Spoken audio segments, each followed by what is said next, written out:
Alright guys, we're back, surviving the suburbs. Here's that part two we're going to do. Alright, so we're going to go ahead and put down some seed today.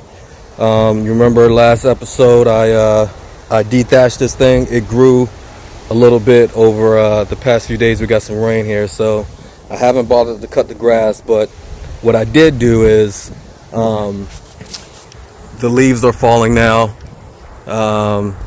Early fall action happening, so all those leaves over there that came out of my tree within the past week, and so we needed to blow that out, so that it doesn't the leaves don't get between the grass seed and the soil.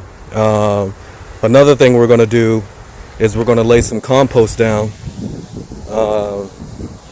I got a whole bed full of this compost that basically is going to enrich the soil and give us a better result at the end of the day. So I've got my brother-in-law here. He's going to help me out, making my life a little bit easier. He's got the big red truck, and that's going to help me out tons. So we're going to throw the compost down first. After I get all these leaves out, I really just blew it into my neighbor's yard, but I'm going to take care of that first. Then we're going to put the compost down, and then I will get the seed down, and then kind of spread that out with a rake, kind of into the compost. So here we go. I will take some other videos as I get some progress, and then we'll see what happens after that. All right, guys, back at it again. I wanted to give you a quick update on the progress that we're seeing so far from the compost laydown, and the dethatching, right? So we dethatched first, we put compost down, we overseeded, and we watered a lot, right? So we watered a ton, and I want to show you where things are, so you can see there's not a whole lot happening, but there is stuff happening. You can see little blades there coming through. Same here, you can see the slight growth coming in, and so what I've done from earlier videos, right, I dethatched, and in some areas, right, I took up a lot, man. I took up a lot of the dead stuff. I took up a lot of the stuff that just wasn't as healthy, and this is one of the areas here that I did a lot of digging up with. And so after throwing compost down and overseeding, I'm starting to get some growth back in this area, and I expect it to just fully come back the way that it used to be, but even better.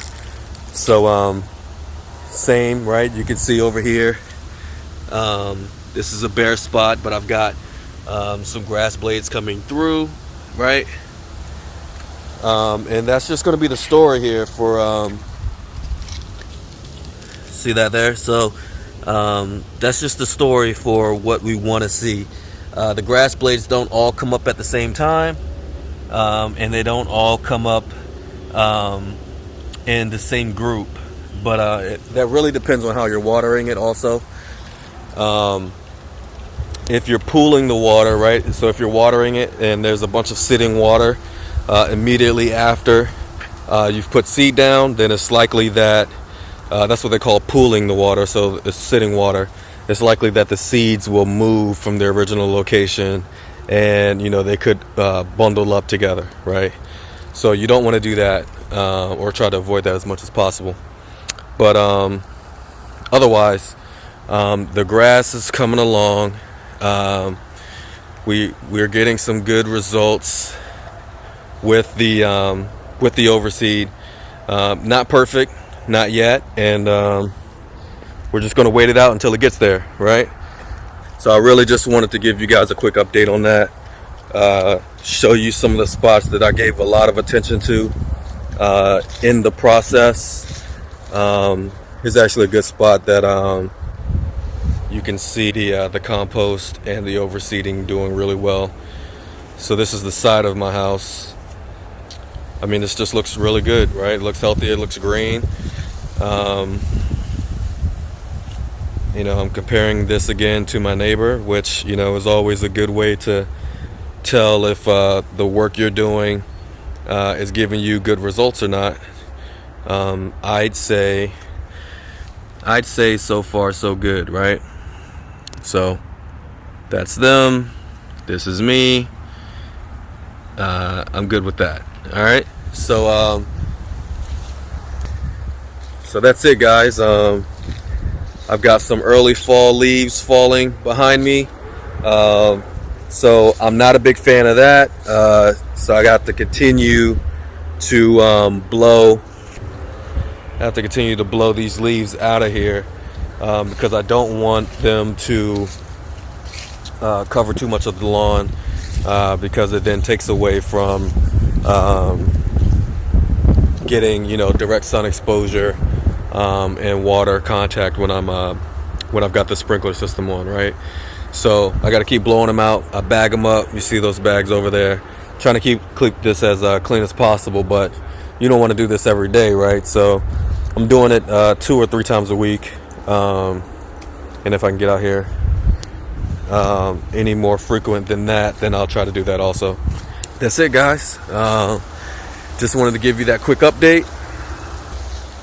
Thanks again for stopping by. If you like this stuff, man, if you like it, leave a comment, give me a like. I've got another video coming up shortly. I think this weekend I'm going to re-edge my mulch bed. I've gotten some comments in the past about people liking the way that the mulch bed looks. Look at that right quick. Folks were liking the way it was looking in the spring. So I'm gonna do a video on how to sort of bring this back to life. It's still edged, but it's not as clean as it could be. So next video on the way, it should be on edging your mulch bed. All right, stay tuned, guys.